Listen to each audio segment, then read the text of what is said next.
은서는 출산한 지 겨우 3주가 지나면서도 일상의 리듬을 아직 제대로 되찾지 못한 상태였다. 회사에서 디자이너로 일하던 삶은 갑작스레 멈췄고 매일 밤낮이 뒤바뀌는 육아 속에서 자신이 누구였는지도 잊을 만큼 정신없이 흘러가는 날들이었다. 서울의 복잡한 아파트 안, 모든 게 낯설고 서툴렀지만 딸 혜미만큼은 그녀 삶의 중심이자 전부졌다. 처음 그 일이 일어났을 때 은서는 별 대수롭지 않게 넘겼다. 낮잠 후 혜미를 침대에 눕혀두고 잠깐 눈을 돌린 사이였다. 다시 돌아보니 혜미가 얼굴을 침구에 파묻은 채 조용히 누워 있었다. 그 모습이 꼭 숨바꼭질이라도 하듯 우스워 보여 은서는 휴대폰을 꺼내 사진을 찍었다. 그저 우연이라고 생각했고 귀엽다며 혼잣말을 했을 뿐이었다. 하지만 몇 시간 뒤 아기 모니터를 돌려보던 그녀는 숨이 막히는 듯한 묘한 불안을 느꼈다. 혜미는 단 한 번도 움직이지 않았다. 얼굴을 묻은 채 40분 가까이 아무런 변화 없이 그대로 있었다. 팔도, 다리도, 몸통도 전혀 반응이 없었다. 아이가 고요하게 잠든 것일 수도 있었지만 어딘가 이상했다. 마치 스스로 세상과 단절하려는 느낌이었다. 주방에서 커피를 마시던 남편 진환에게 그녀는 조심스럽게 말했다. 진환은 졸린 얼굴로 그냥 편한 자세겠지, 고양이도 이상한 자세로 자잖아 라며 넘겼다. 은서도 고개를 끄덕였지만 마음 깊은 곳의 의문은 사라지지 않았다. 그날 이후 혜미는 같은 행동을 반복했다. 등을 대고 눕히든 옆으로 눕히든 혜미는 꼭 얼굴을 무엇인가에 파묻으려 했다. 이불, 베개, 엄마의 옷자락, 심지어 엄마의 팔까지. 마치 얼굴을 보이지 않으려는 강한 의지처럼 보였다. 처음에는 자는 자세라 생각했지만 점점 그 빈도가 잦아지고 시간도 길어지자 은서는 마음이 불안해지기 시작했다. 가장 이상한 점은 그것이 단순히 수면 중에만 벌어지는 일이 아니라는 것이었다. 수유 시간에도 혜미는 얼굴을 돌리며 엄마의 품을 거부했고 젖병도 받아들이지 않았다. 엄마가 눈을 마주치려 하면 피했고 말을 걸면 반응이 없었다. 은서가 웃어도 혜미는 미동조차 없었고 진환이 간지려도 그녀는 오히려 등을 돌리며 조용해졌다. 은서는 점점 자신이 이상해지는 것 같은 기분에 휩싸였다. 인터넷 커뮤니티에 글을 써볼까 하다가 괜한 걱정이다 라는 댓글이 달릴까 두려워 지웠다. 아이는 그저 낯을 가리는 걸까? 원래 이런 시기가 있는 걸까? 수많은 생각이 머릿속을 떠다녔다. 그러나 하루가 다르게 커지는 이 불안은 단순한 육아 스트레스라고 보기에는 너무 선명하고 명확했다. 밤이면 은서는 아이 침대 옆에서 잠을 설쳤다. 혜미다 또 얼굴을 숨기면 어쩌나, 움직이지 않으면 어쩌나, 그렇게 앉아서 몇 시간을 보낸 적도 허다했다. 아이는 숨을 쉬고 있었고 체온도 정상이었다. 의사에게 데려가도 정상이라는 말만 돌아올 것 같았다. 하지만 엄마로서 느끼는 감정은 그렇지 않았다. 혜미는 무언가로부터 자신을 감추고 있었다. 세상이 무서운 걸까? 아니면 세상이 들리지 않는 걸까? 그 무렵부터 은서는 하루에도 몇 번씩 스마트폰을 들여다보며 같은 검색어를 반복했다. 아기 얼굴 숨기기, 눈 마주치지 않음, 3개월 아기 반응 없음, 블로그, 포럼, 병원 정보까지 샅샅이 뒤졌지만 어떤 설명도 그녀의 질문에 정확히 답해주지 못했다. 감각 처리 장애, 영아기 자폐증후 같은 단어들이 눈에 띄었지만 아무것도 확실하지 않았다. 오히려 더 큰 불안을 안겨줄 뿐이었다. 가끔은 은서 스스로가 민감한 엄마인 것만 같았다. 다른 엄마들이라면 그냥 넘겼을 장면에 너무 집착하는 건 아닐까? 그러나 내면 깊숙한 곳에서 그녀는 알고 있었다. 이것은 결코 우연이 아니라는 것을. 혜미가 보내는 신호는 단순히 발달 지연이 아니었다. 아이가 숨고 있는 것이 아니라 보이지 않으려 하는 것 같았다. 그런 불안이 어느덧 일상이 되었다. 남편은 여전히 은서를 위로하려 했고 시어머니는 애들은 원래 그래 라고만 말했다. 하지만 누구도 밤마다 반복되는 침묵 속에서 혼자 감당해야 하는 그 무게를 알지 못했다. 아이를 바라보는 은서의 눈에는 이제 두려움이 서려 있었다. 혜미는 그저 아기였고 아무 잘못이 없었지만 그녀를 바라보지 않았다. 그녀의 존재조차 인식하지 못하는 듯한 모습에 엄마라는 이름이 점점 무력하게 느껴졌다. 이 세상에 태어난 지 고작 몇 주, 혜미는 이미 자신만의 세계에 들어간 듯 보였다. 그 세 개의 문은 굳게 닫혀 있었고 은서는 그 문을 두드리며 매일같이 물었다. 왜 나를 외면하는 거니? 시간이 흐를수록 혜미의 행동은 단순한 반복이 아닌 분명한 패턴으로 굳어졌다. 은서는 더 이상 그것을 우연으로 받아들일 수 없었다. 혜미는 눕혀지는 순간마다 얼굴을 어딘가에 꼭 붙였다. 등에 눕혀도 옆으로 눕혀도 손으로 무언가를 더듬더듬 찾아내 얼굴을 파묻었다. 그 대상이 담요든 이불이든 베개든 심지어 엄마의 팔뚝이나 옷자락이든 상관없었다. 오히려 그 행동을 방해하면 안정을 잃고 더 불안정해지는 듯했다. 수유 시간에도 마찬가지였다. 젖병을 입에 가져가면 고개를 돌렸다. 품에 안겨 모유를 먹이려 해도 가슴 대신 팔 아래로 얼굴을 숨겼다. 처음에는 입맛이 없는가 했지만 시간이 갈수록 수유 자체를 피하려는 듯 보였다. 심지어 목소리를 들려주려 해도 고개를 푹 숙인 채 반응이 없었다. 눈을 마주치려고 가까이 얼굴을 들이밀면 마치 벽을 마주한 것처럼 어떤 교감도 느껴지지 않았다. 아이와의 정서적 연결이 완전히 단절된 기분이었다. 혜미는 분명 살아있고 건강했다. 체온도 정상, 배변도 규칙적, 체중도 또래에 비해 큰 차이가 없었다. 하지만 영월이 어딘가 떠나 있는 듯한 느낌은 지울 수 없었다. 은서는 하루에도 수십 번씩 혜미를 바라보며 스스로 되물었다. 이 아이는 정말 나를 인식하고 있는 걸까? 내 목소리를 알고 있을까? 나의 존재를 느끼고 있을까? 진화는 여전히 현실적이었다. 직장 복귀 준비로 바쁜 그에게 혜미의 행동은 그저 예민한 아기의 기질일 뿐이었다. 다 그런 시기 있어. 그냥 좀 낯가리는 거야. 걱정 말고 너도 좀 자. 진화는 그렇게 말했지만 혜미가 조명을 켤 때마다 눈살을 찌푸리고 블라인드를 갑자기 열면 움찔하는 모습을 보지 못했다. 낯선 사람이 안아들었을 때 혜미가 갑자기 울음을 터뜨리고 고개를 돌려거리는 것도 은서만이 매일 그 모든 순간을 견디고 있었다. 가장 결정적인 순간은 어느 날 낮 짧은 산책을 다녀온 후였다. 햇살이 따뜻했고 바람도 부드러웠다. 집 근처 공원 잔디밭에 돗자리를 펴고 혜미를 조심스럽게 앉혔다. 처음에는 잠깐 주변을 둘러보는 듯 하더니 곧 혜미는 늘 그랬듯이 얼굴을 잔디에 바짝 붙이며 움직이지 않았다.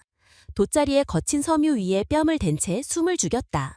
근처에서 아이들이 소리를 지르며 뛰어놀았고 반려견이 짖었지만 혜미는 전혀 반응하지 않았다. 은서는 옆에 앉아 떨리는 손을 감추며 혜미를 바라봤다. 마치 그 자리에 없는 사람처럼 움직임이 없었다.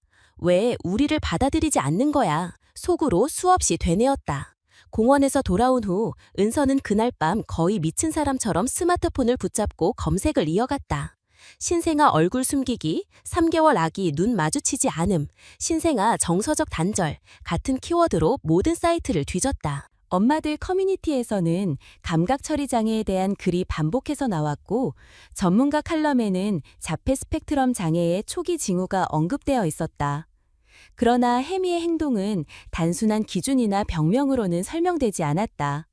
눈을 피하고 소리에 반응하지 않고 접촉을 거부하는 것도 이상했지만 그것보다 더 본능적이고 깊은 차원의 문제처럼 느껴졌다. 은서는 혜미가 이 세상 자체를 거부하고 있는 것처럼 느꼈다. 존재 자체를 지우려는 듯한 아주 원초적인 회피. 그날 밤 은서는 혜미를 침대 가운데 눕혀 기저귀를 갈고 있었다. 방 안은 조용했고 아이도 유난히 평온했다.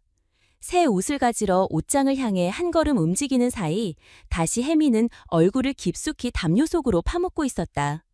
이번에는 그 속도가 너무 빠르고 깊어서 은서는 본능적으로 무언가 잘못되었다는 것을 느꼈다.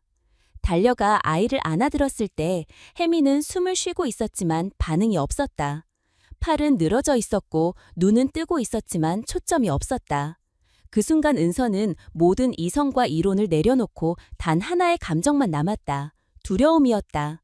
이 아이가 진짜로 우리 곁을 떠나려는 건 아닐까? 이대로 이 세상에서 사라지고 싶은 마음을 품고 있는 건 아닐까? 은서는 더 이상 기다릴 수 없었다. 진환에게 말하지도 않고 바로 휴대폰을 들었다. 아이를 한 손으로 안고 다른 손으로는 병원 야간 진료 번호를 눌렀다. 통화 연결음이 울리는 동안 은서는 속으로 수십 가지 말을 준비했다. 그리고 전화가 연결되자 떨리는 목소리로 말했다. 우리 아이가 세상에서 숨고 있는 것 같아요. 전화기 너머 간호사는 응급 상황인가요? 라고 물었지만 은서는 확신하지 못했다. 혜미는 울지도 웃지도 않았다. 엄마를 알아보지도 않았다. 하루 종일 얼굴을 숨기고 불러도 반응이 없었다. 간호사는 침착하게 말했다. 내일 아침 일찍 진료 예약을 잡아드릴게요. 소아신경과 전문의가 확인해 보실 겁니다.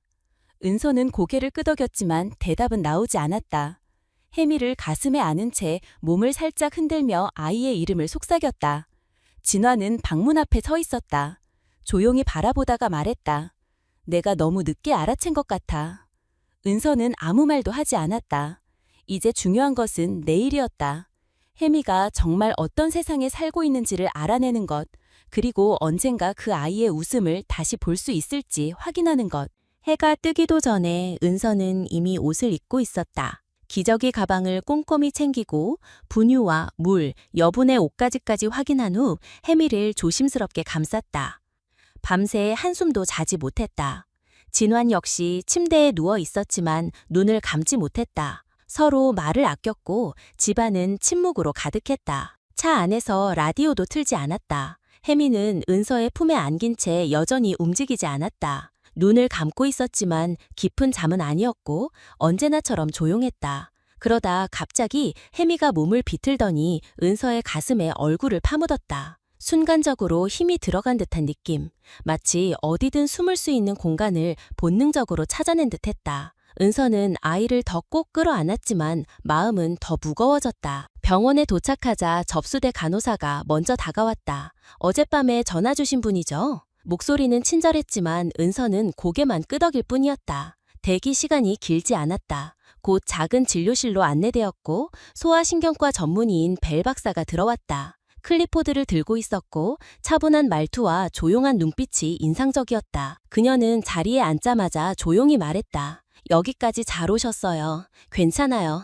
지금부터 저희가 함께 알아볼게요. 은서는 아무 말도 하지 못했고 혜미를 천천히 건넸다. 벨 박사는 혜미의 몸을 부드럽게 만지며 기본적인 검사를 시작했다. 근력, 관절 반응, 눈의 움직임 하나하나를 살폈다. 그리고 작은 딸랑이를 꺼내 혜미의 오른쪽 귀 가까이에서 흔들었다. 아무 반응이 없었다. 왼쪽 귀로도 동일하게 했지만 결과는 같았다. 혜미는 고개도 돌리지 않았고 눈도 깜빡이지 않았다. 은서는 그 순간 숨이 멎는 것 같았다. 벨 박사는 조심스럽게 물었다. 혹시 아이가 큰 소리에 깜짝 놀란 적 있나요? 은서는 마음속을 더듬어 봤지만 단 한 번도 그런 기억이 떠오르지 않았다. 언제나 혜미는 소리에 반응한 적이 없었다. 문이 쾅 닫히거나 핸드폰 알람이 울리거나 누군가 크게 웃었을 때도 혜미는 항상 무표정이었다. 진환이 불안한 얼굴로 물었다. 혹시 청각에 문제가 있는 건가요? 벨 박사는 서둘러 단정짓지 않으려는 듯 신중하게 말했다. 명확히는 알 수 없지만 현재로선 청각 반응이 거의 없는 것으로 보여요. 정밀한 청력 검사를 진행해야 해요. 오늘 바로 가능하도록 조치할게요. 은서는 자리에서 일어나지도 못했다. 벨 박사의 말이 귓가에 맴돌았지만 제대로 들리지 않았다. 혜미가 정말 아무것도 듣지 못한 채 3달을 보냈다는 사실이 믿기지 않았다. 그동안 혜미가 자신을 외면한다고 생각했던 순간들, 무언가를 거부한다고 오해했던 반응들, 전부가 잘못된 해석이었다는 걸 깨닫는 순간 죄책감이 밀려왔다. 울잖아요. 가끔은요. 은서가 힘겹게 말했다. 엄마 목소리 들리는 거 아니었어요? 벨 박사는 부드럽게 설명했다. 아기들은 진동이나 감촉, 음의 강도에는 반응할 수 있어요. 특히 낮은 음이나 특정 주파수는 신체로 전달되기도 해요. 하지만 말소리, 특히 사람의 목소리를 분명히 인식하지 못하면 세상에 대한 이해가 매우 다르게 형성돼요. 그리고 감각이 혼란스러울 때 얼굴을 숨기거나 차단하려는 행동이 나올 수 있어요. 진화는 고개를 떨구었고 은서는 눈을 질끈 감았다. 벨 박사는 덧붙였다. 이건 아이가 부모를 거부한 게 아니에요. 상존 본능이에요. 모든 게 낯설고 혼란스러우니까 아이는 자극을 최소화하려고 한 거예요. 그게 바로 얼굴을 숨기는 이유일 수도 있어요. 진화는 고개를 떨구었고 은서는 눈을 질끈 감았다. 벨 박사는 덧붙였다. 이건 아이가 부모를 거부한 게 아니에요. 생존 본능이에요. 모든 게 낯설고 혼란스러우니까 아이는 자극을 최소화하려고 한 거예요. 그게 바로 얼굴을 숨기는 이유일 수도 있어요. 진료가 끝나고 곧바로 청력센터로 이동했다. 혜미는 조용히 엄마 품에 안긴 채 아무런 저항 없이 누웠다. 전문가들이 작은 센서를 혜미의 두피와 귀 주변에 붙이며 신경전달 반응을 측정했다. 그 과정 내내 혜미는 움직이지 않았다. 울지도 짜증도 내지 않았다. 오히려 얼굴을 은서의 팔 안쪽으로 더 깊이 파묻었다. 그 모습은 은서에게 더 이상의 설명이 필요 없다는 것을 의미했다. 검사 결과는 예정보다 빠르게 나왔다. 담당 전문의가 조심스럽게 설명했다. 혜미는 양쪽 귀에 심각한 감각신경성 청각장애를 가지고 있었다. 즉, 태어날 때부터 소리를 거의 들을 수 없었고, 이는 앞으로의 발달에 큰 영향을 줄 수 있는 문제였다. 담당자는 말끝을 길게 끌지 않았다. 혜미는 고장난 아이가 아닙니다. 혼자 있는 것도 아닙니다. 그리고 닿을 수 없는 아이도 아닙니다. 하지만 지금부터가 중요합니다. 조기 개입이 필요합니다. 가능한 빨리 시작해야 해요. 진화는 입을 다문 채 고개를 떨구었고 은서는 혜미를 끌어안은 채 아무 말도 하지 않았다. 모든 감정이 뒤엉켜 아무 생각도 나지 않았다. 하지만 한 가지는 분명했다. 이제는 혼자 고민할 시간이 끝났다는 것, 내일이 아닌 오늘부터 움직여야 한다는 것, 그리고 무엇보다 혜미는 부모의 사랑을 거부한 게 아니라는 사실, 그저 세상에서 길을 잃고 있었을 뿐이라는 사실. 며칠이 지났지만 은서는 여전히 검사실에서 들었던 그 마지막 말을 마음속에서 떼어내지 못하고 있었다. 지금부터가 중요합니다. 그 문장은 단순한 조언이 아니었다. 그건 결단이었다. 스스로 선택해야 하는 주저할 시간이 없는 너무도 선명한 경고였다. 다음 날부터 은서는 움직이기 시작했다. 인터넷에서 청각장애 조기 개입 관련 정보를 정리하고 지역센터와 재활클리닉에 연락했다. 보청기 센터 예약을 잡고 언어치료 전문가와의 상담 일정을 조율했다. 병원에서 소개받은 커뮤니티에도 가입해 비슷한 경험을 가진 부모들의 이야기를 읽고 또 읽었다. 매일 새벽까지 자료를 뒤지고 메모장을 채워갔다. 하지만 현실은 생각보다 더 복잡하고 버거웠다. 청력 손실의 정도, 뇌의 반응 상태, 보청기 착용 시기, 인공화호 수술의 적합성 등 모든 게 결정의 연속이었다. 단 하나의 선색이 아이의 삶을 완전히 바꿔놓을 수 있다는 부담감 속에서 은서는 하루에도 수십 번씩 주저하고 다시 일어섰다. 보청기 착용 첫날, 혜미는 처음으로 귀에 작고 낯선 기계를 달았다. 양쪽 귀에 맞춘 초소형 보청기는 무게도 거의 없었지만 혜미에겐 큰 변화였다. 처음 몇 분은 조용히 있었지만 곧 손으로 귀를 더듬기 시작했다. 보청기를 빼려고 했다. 손에 잡히면 던져버리기도 했다. 자극이 과했는지 혜미는 낯선 소리에 반응하며 울음을 터뜨렸다. 그 울음은 이전과는 달랐다. 명확하게 싫다는 표현이 담겨 있었다. 은서는 무너지는 마음을 숨긴 채 아이를 달랬다. 보청기를 다시 끼우고 또 빼고 다시 시도하며 하루가 지났다. 처음 며칠은 그 반복의 연속이었다. 혜미는 점점 더 자주 짜증을 냈고 밤에도 쉽게 잠들지 못했다. 냉장고의 진동음, 옆집의 문 닫는 소리, 부모의 숨소리까지 모든 게 혜미에겐 새롭고 낯선 세계였다. 익숙해질 수 있을까? 은서는 끊임없이 자신에게 물었다. 그럼에도 불구하고 은서는 포기하지 않았다. 매일 아침 혜미와 눈을 맞추려 애쓰며 인사를 건넸다. 혜미야, 엄마야, 엄마가 널 사랑해. 그 말이 들리기를 바라는 마음으로 반복했다. 처음엔 반응이 없었다. 익숙한 무반응. 혜미는 언제나처럼 고개를 돌리고 얼굴을 팔에 묻었다. 하지만 은서는 포기하지 않았다. 진환도 점점 더 적극적으로 참여했다. 퇴근 후엔 직접 혜미에게 동화를 읽어주었고 손으로 동작을 만들어 보여주었다. 함께 음악을 틀고 박수를 치며 소리를 알려주려 했다.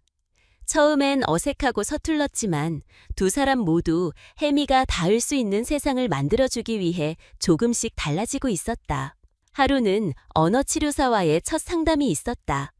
혜미는 여전히 소리에 과민한 반응을 보였고 얼굴을 자주 숨겼다. 치료사는 은서에게 말했다. 시간이 걸릴 거예요. 뇌가 소리를 받아들이고 구분하는 데 익숙해지기까지는 반복이 필요합니다. 하지만 뇌는 유연해요. 지금 시작하신 거 아주 잘하신 거예요.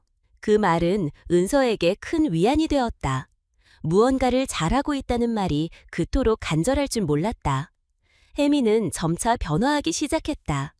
여전히 얼굴을 숨기려는 습관은 있었지만 반응 속도가 미세하게 달라졌다. 아주 작은 소리에도 눈을 깜빡이거나 머리를 약간 돌리는 순간들이 생겨났다. 아주 짧고 미약했지만 분명한 변화였다. 그날 밤 은서는 혜미를 안고 조용히 중얼거렸다. 너는 우리에게 말하려 했던 거구나. 그런데 우리가 너무 늦게 들었어.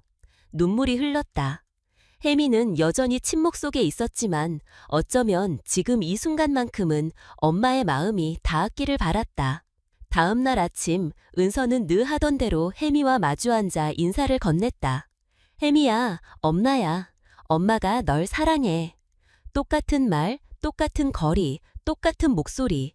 그런데 이번엔 달랐다. 아주 천천히 혜미가 고개를 돌렸다. 눈을 완전히 맞추진 않았지만 분명히 움직였다. 은서는 숨을 멈췄고 진화는 식탁에 있던 숟가락을 떨어뜨렸다. 잠시 정적이 흐른 뒤 혜미는 다시 고개를 돌려 얼굴을 묻었다. 그날 밤 은서는 처음으로 마음속에서 희망이라는 단어를 꺼냈다. 아주 작고 조심스럽게, 하지만 분명하게. 이 아이는 세상과 단절된 존재가 아니었다. 그저 아직 세상을 완전히 받아들일 준비가 안 되었던 것뿐이었다. 이제 그 준비를 도울 시간이었다. 하루하루 아주 조금씩. 보청기를 착용한 지 일주일째 되던 날, 혜미는 처음으로 엄마의 손짓에 반응하는 듯한 움직임을 보였다. 은서는 조심스럽게 손을 흔들며 이름을 불렀고 혜미는 아주 느리게 고개를 돌렸다. 정확히 시선을 마주친 건 아니었지만 그 작은 움직임 하나에 은서는 가슴이 벅차올랐다. 단순한 우연이 아니기를, 뇌가 소리를 기억하고 있다는 증거이기를 바랐다. 그러나 하루가 다르게 변화가 느껴지는 건 아니었다. 때로는 전혀 반응이 없던 날도 있었고 보청기를 뽑아내며 울어버리는 날도 있었다. 치료사에게 상담을 받을 때도 혜미는 늘 같은 자세로 얼굴을 돌리거나 숨기곤 했다. 주변 자극이 많으면 더욱 예민하게 반응했고 새로운 장소에선 특히 불안해했다. 목소리를 높이지 않아도 말수만 조금 늘어나도 혜미는 고개를 돌려버렸다. 은서는 매일이 시험 같았다. 아침마다 마음을 다잡고 혜미에게 말을 걸었다. 혜미야, 엄마야, 오늘도 엄마가 너를 사랑해. 눈앞의 아이는 여전히 조용했지만 은서는 멈추지 않았다. 반복이 의미 없다는 생각이 들 때도 있었지만 목소리를 내는 것 자체가 연결을 위한 시도라는 걸 잊지 않으려 했다. 아이가 듣는지, 이해하는지, 반응할 준비가 되었는지조차 확신할 수 없는 상황에서 그저 기다리는 것만이 할 수 있는 전부였다. 진환도 점점 더 변화했다. 퇴근 후 피곤한 몸을 이끌고 혜미 옆에 앉아 짧은 동요를 불러주었다. 가끔은 조용히 그림책을 펼쳐 한 장씩 넘기며 손가락으로 그림을 짚어줬다. 혜미가 무엇에 반응하는지 보기 위해 하루에도 여러 가지 방법을 시도했다. 목소리를 바꿔 부르거나 템포를 달리하거나 웃음을 섞기도 했다. 말수가 적던 그도 점점 더 자주 혜미와 눈을 맞추려고 애썼다. 하지만 혜미는 자주 다쳤다. 목소리가 조금만 커져도 움찔했고 새로운 소리가 들리면 곧바로 얼굴을 가렸다. 특히 사람들이 많은 곳이나 낯선 공간에선 더 심하게 반응했다. 한 번은 병원 대기실에서 다른 아이가 갑자기 큰 소리로 울자 혜미는 즉시 보청기를 잡아당기고 얼굴을 은서의 팔에 파묻었다. 그 순간 은서는 혜미의 감각이 얼마나 예민하게 열려 있는지 다시 실감했다. 익숙해지기까지의 시간은 단순한 적응의 문제가 아니었다. 세상을 새롭게 받아들이는 고통에 가까웠다. 치료사는 말했다. 혜미는 이제 처음으로 소리라는 감각을 경험하고 있어요. 아이가 혼란스러워하고 당황하는 건 자연스러운 반응이에요. 이 시기에는 오히려 과잉 반응이 건강한 신호일 수 있어요. 은서는 고개를 끄덕였지만 여전히 마음 한편은 무거웠다. 과연 이 아이가 세상을 편안하게 받아들일 수 있을까? 정말 언젠가는 자연스럽게 웃어줄 날이 올까? 그날 밤 진환이 조용히 말을 꺼냈다. 이렇게까지 될 줄은 몰랐어. 처음엔 그냥 조금 예민한 줄만 알았는데 우리가 얼마나 몰랐는지 생각 쓸수록 미안해. 은서는 아무 대답도 하지 않았다. 그 말이 남 탓처럼 들리지 않았기 때문이다. 두 사람 모두 혜미의 침묵을 오해한 시간이 너무 길었다. 아이가 사랑을 거부한다고 믿었던 순간들, 모두가 무지의 결과였다. 혜미가 얼굴을 숨기던 모든 순간은 사실 세상이 너무 시끄럽고 혼란스러워서였다. 은서는 이제 그것을 이해했다. 하지만 이해했다고 해서 바로 바뀌는 것은 아무것도 없었다. 오늘도 혜미는 얼굴을 가렸고 목소리를 피했고 소리에 움찔했다. 하지만 은서는 기다릴 수 있었다. 이제는 혜미가 얼마나 힘든 싸움을 하고 있는지를 알았기 때문이다. 그리고 그 싸움은 혼자가 아니라 함께 견뎌야 하는 것이란 것도. 며칠 후 언어치료 세션 중 치료사가 새로운 방식의 놀이를 제안했다. 손 동작과 소리를 함께 사용하는 놀이였다. 박수 소리, 딸랑이, 간단한 리듬을 섞어가며 혜미가 반응을 보일 수 있도록 유도하는 방식이었다. 처음 몇 번은 혜미가 전혀 반응하지 않았다. 오히려 고개를 숙이거나 손으로 귀를 가렸다. 그러나 10번째 시도쯤 되었을 때 혜미가 잠깐 시선을 들었다. 정확히 장난감을 향한 것은 아니었지만 소리 방향으로의 첫 반응이었다. 은서는 눈을 의심했다. 혹시 실수였을까? 치료사도 놀란 듯 조심스럽게 다시 한번 같은 소리를 냈다. 혜미는 다시 아주 잠깐 고개를 들었다. 그 순간 은서의 눈에 눈물이 고였다.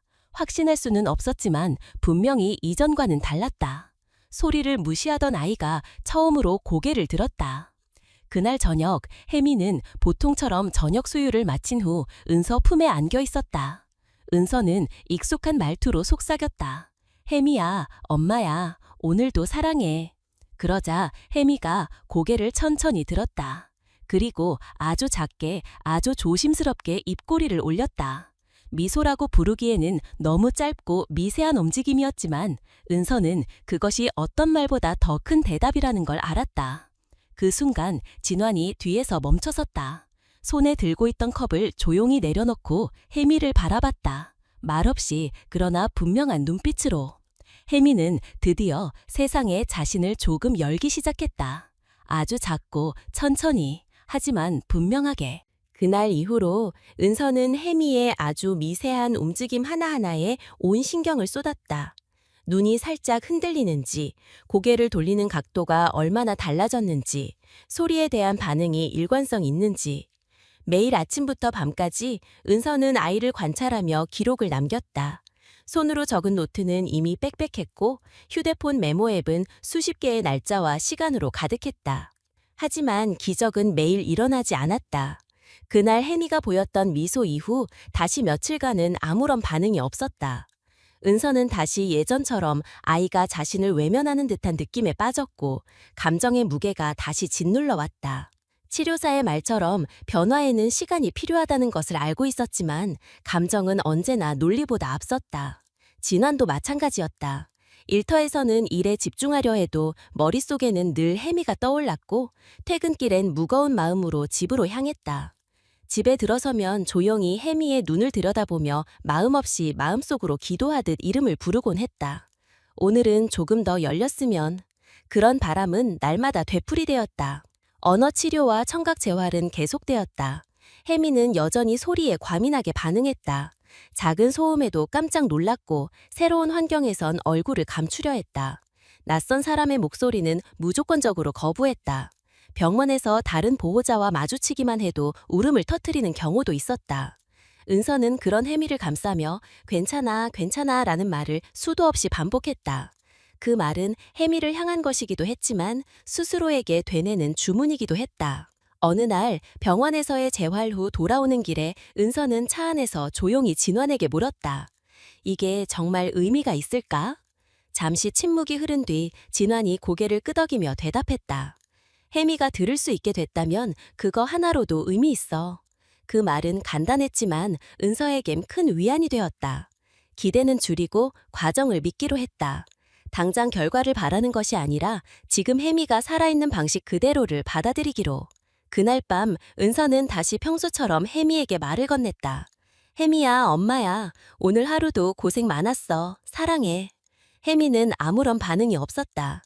그러나 은서는 멈추지 않았다. 매일 같은 자리에서 같은 말투로 같은 문장을 반복했다. 반복이 의미 없는 행위처럼 느껴질 때도 있었지만 그녀는 언젠가 이 말들이 혜미의 기억 어딘가에 스며들기를 바랐다. 보청기 조정 주기가 돌아왔고 병원에서 다시 정밀 검사를 진행했다. 혜미의 두뇌 반영 데이터는 이전보다 미세하게 향상된 수치를 보였다. 담당 전문의는 조심스럽게 말했다. 이건 아주 작은 변화지만 분명한 진전이에요. 아이가 소리에 점점 익숙해지고 있다는 뜻이에요. 은서는 말없이 고개를 끄덕였지만 눈가가 붉어졌다. 처음 병원을 찾았던 날을 떠올리며 혜미가 완전히 단절된 세계에 있다고 믿었던 그날의 무력함이 겹쳐졌다. 그 후 며칠간 은서는 이전보다 더 의식적으로 말 걸기를 시도했다. 혼잣말처럼 혜미를 부르며 집안일을 했고 밥을 먹을 때도 설거지를 할 때도 침대 옆에서도 이름을 불렀다. 혜미야, 여기 있어. 혜미야, 엄마는 지금 밥 먹고 있어. 혜미야, 곧 목욕할 거야.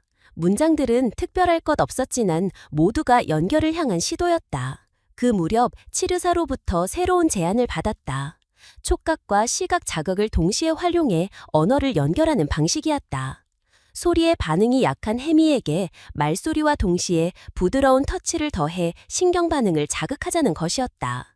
은서는 매일 정해진 시간에 혜미의 손을 잡고 발바닥을 살짝 눌러주며 단어를 반복했다. 엄마, 사랑해, 괜찮아. 같은 단어를 수없이 반복하며 혜미가 조금이라도 감각을 통해 소리의 의미를 익히길 바랐다. 며칠 후 저녁 무렵 은서는 평소처럼 혜미와 마주 앉아 손을 잡고 천천히 말했다. 혜미야, 엄마야. 그 순간 혜미가 아주 천천히 고개를 들었다. 그리고 눈을 맞췄다. 그것은 처음부터 완전한 시선 고정은 아니었지만 분명히 의도된 반응이었다. 그리고 다음 순간 혜미가 입을 조금 벌리며 숨을 들이마셨다. 소리는 나지 않았지만 입 모양은 엄에 가까웠다. 진화는 거실 한쪽에서 그 모습을 지켜보고 있었고 손에 들고 있던 책을 천천히 내려놓았다. 아무 말도 하지 않았지만 두 사람의 눈빛은 그 짧은 순간에 모든 것을 나누었다. 혜미는 아직 말하지 않았지만 말에 다가오고 있었다. 완벽한 이해도 정확한 발음도 아니었지만 그것은 확실한 시작이었다. 그날 밤 혜미는 전보다 조금 더 편안한 표정으로 잠들었다. 은서는 아이 옆에 누워 천천히 숨을 고르며 마음속으로 말했다. 들리지 않아도 괜찮아. 천천히 와도 괜찮아. 넌 이미 잘하고 있어. 이제 남은 건 하루하루를 쌓아가는 일이었다. 조용히, 묵묵히, 그러나 분명히. 그 이후로 혜미의 하루는 더 바빠졌다. 보청기 착용에 적응하는 훈련은 물론이고 주 3회 언어치료, 주 2회 청각 재활 프로그램까지 병원과 센터, 집을 오가는 반복된 일정 속에서 은서와 진화는 체력적으로도 한계에 가까웠지만 서로 불평하지 않았다. 이제 그들에게 중요한 건 결과가 아니라 방향이었다. 보청기를 끼는 것은 여전히 쉽지 않았다. 혜민인 아침마다 보청기를 끼자마자 짜증을 내기 일쑤였고 손으로 귀를 만지며 빼려 했다. 처음에는 억지로 다시 끼우면 울고 그 울음을 달래기까지 시간이 오래 걸렸다. 하지만 은서는 서두르지 않았다. 혜미가 울지 않도록 스스로 익숙해질 수 있도록 시간을 나눴다. 10분, 20분, 점점 시간을 늘려가며 하루에 2시간 이상은 꼭 착용하는 걸 목표로 삼았다. 처음으로 청각 재활 프로그램에 참여했을 때 혜미는 낯선 공간에 경직되어 있었다. 다른 아이들의 울음, 부모들의 말소리, 기계음 등 모든 자극이 한꺼번에 밀려왔다. 혜미는 고개를 숙였고 얼굴을 돌렸다. 은서는 혜미의 손을 꼭 쥐고 조용히 속삭였다. 괜찮아, 엄마가 옆에 있어. 그 말이 닿았는지는 몰라도 혜미는 조금씩 어깨를 풀기 시작했고 프로그램 말미엔 짧게나마 도형 맞추기 활동에 참여했다. 언어 치료는 보다 섬세한 진행이 필요했다. 치료사는 혜미에게 반복적으로 단어를 들려주었고, 동시에 손짓과 그림 자료를 병행했다. 엄마, 아빠, 물, 밥 같은 기초 단어를 시각 자극과 연결해 기억하게 하는 방식이었다. 반응은 느렸지만 혜미는 차차 문을 움직였고 특정 단어에선 고개를 돌리는 빈도가 늘어났다. 확신할 순 없었지만 분명 반응의 경향이 생기고 있었다. 은서는 매일 치료가 끝난 후 혜미와 집으로 돌아와 복습을 이어갔다. 단어를 반복하며 장난감이나 실물 물건을 보여주고 손끝으로 혜미의 손을 눌러 자격을 줬다. 집 안 곳곳에는 단어 카드가 붙었고 거실 벽에는 혜미가 배운 단어들을 스티커로 기록하는 표가 붙어 있었다. 혜미는 단어를 따라하지는 못했지만 특정 단어에 시선을 멈추는 횟수가 늘었다. 진화는 일을 마치고 돌아오면 은서에게 그날 혜미가 어떤 단어에 반응했는지 묻고 스스로도 그 단어를 반복했다. 두 사람은 아이와 나누는 이 짧고 조용한 소통이 언젠가 연결로 이어지리라 믿었다. 처음에는 억지로 미소 지었던 진환도 점점 자연스럽게 혜미 앞에서 웃게 되었고 혜미가 진환의 얼굴을 오래 바라보는 시간이 늘어났다. 가장 의미 있는 변화는 작은 습관의 변화에서 드러났다. 혜미는 더 이상 자주 얼굴을 가리지 않았다. 과거엔 낯선 상황이나 소음에 대한 반응으로 얼굴을 감추곤 했지만 이제는 손으로 귀를 덮는 동작이 줄었다. 울음을 참는 시간이 길어졌고 자극을 받았을 때 고개를 돌리긴 해도 완전히 등을 보이진 않았다. 치료사는 그것을 감각 수용의 향상이라 설명했다. 은서는 혜미가 조금씩 바깥 세상에 적응하고 있다는 걸 느꼈다. 예전 같았으면 소리에 놀라 울음을 터뜨릴 상황에서도 이제는 단순히 눈을 감거나 고개를 돌리는 정도로 반응이 줄었다. 외부 자극을 피하기보다는 견디는 방향으로 나아가고 있었다.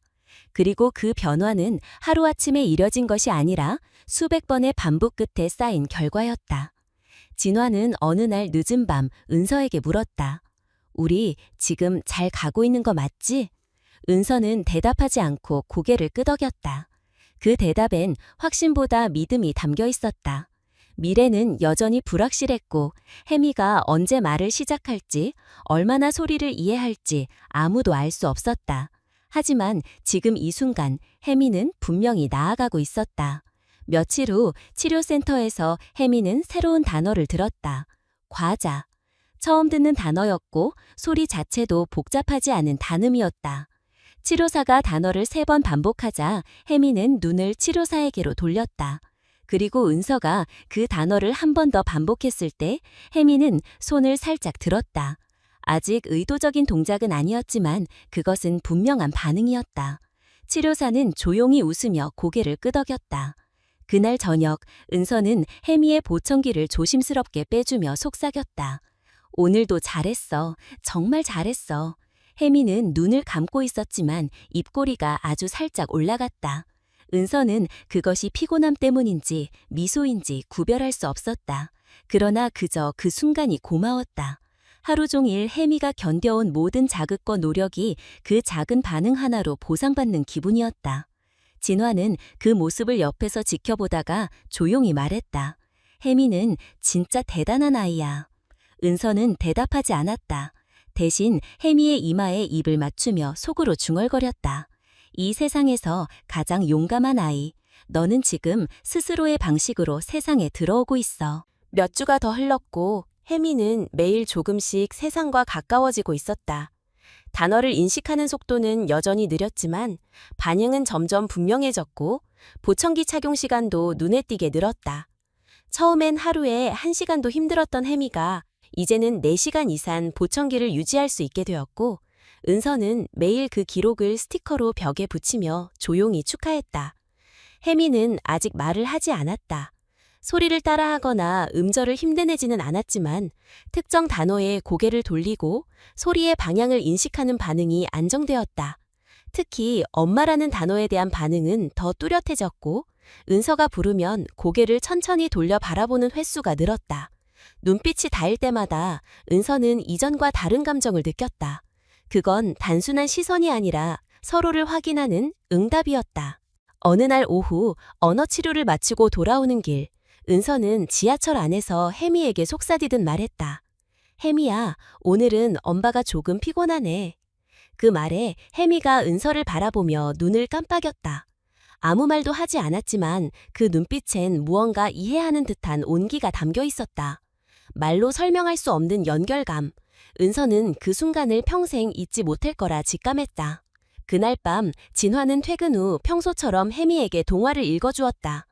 혜미는 조용히 그의 입모양을 바라보며 책장을 넘길 때마다 고개를 살짝 끄덕였다.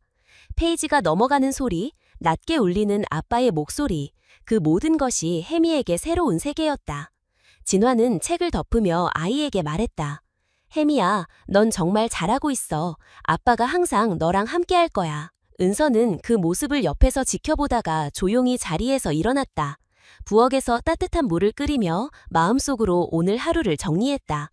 피곤하고 지친 하루였지만 혜미의 작은 반응 하나하나가 그녀를 다시 일으켜 세웠다.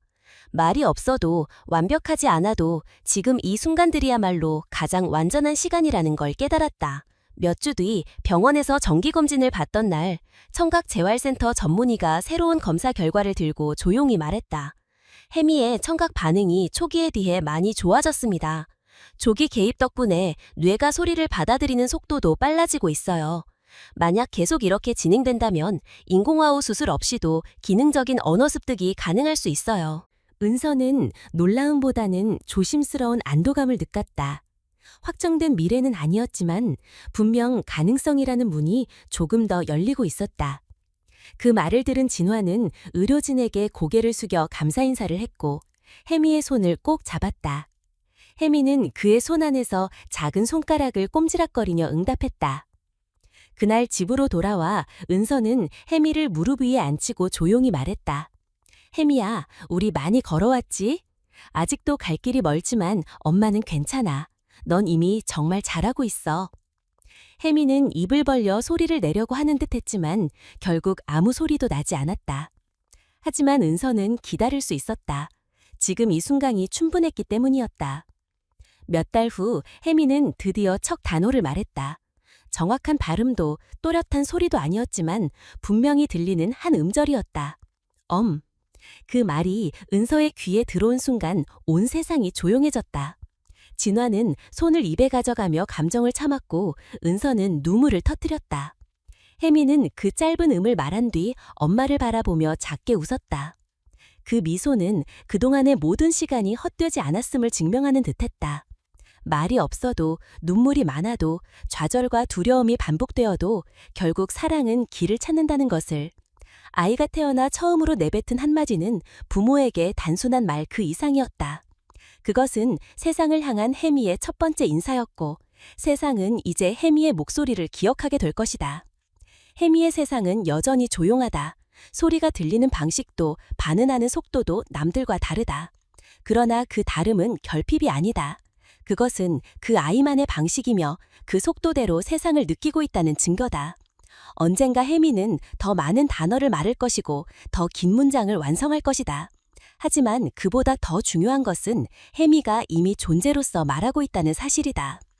아이를 키운다는 건 정답을 찾는 일이 아니라 그 아이가 나아가려는 길을 함께 걸어주는 일이다.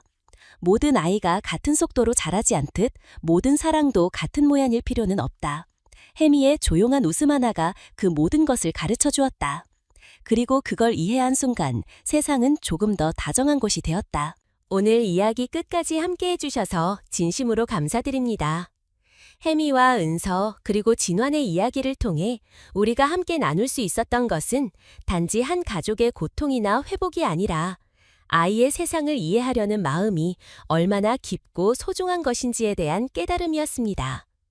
우리는 때때로 겉으로 보이는 모습만으로 누군가를 판단하곤 합니다. 하지만 그 안에는 말하지 못한 이유, 표현하지 못한 아픔, 그리고 묵묵히 견디는 용기가 숨어 있습니다. 혜미는 그런 침묵 속에서 세상에 손을 뻗었고 은서는 그 손을 놓지 않았습니다. 사랑이란 기다려주는 것이라는 사실을 다시금 배웠습니다. 오늘 이야기가 여러분의 마음에 작은 울림이 되었다면 그걸로 충분히 의미 있는 시간이었습니다. 여러분의 소중한 공감과 시선 하나하나가 또 다른 누군가에게는 위로가 되고 용기가 될 수 있습니다. 저희 채널이 이런 이야기들을 꾸준히 전할 수 있도록 응원해 주시려면 아래에 있는 좋아요 버튼 한번, 느낀 점을 나눠주실 댓글 한 줄, 그리고 저희와 계속 함께해 주실 구독 한 번이면 충분합니다. 정성껏 만든 이야기에 귀 기울여 주셔서 다시 한번 감사드립니다. 다음 이야기에서 또 뵙겠습니다.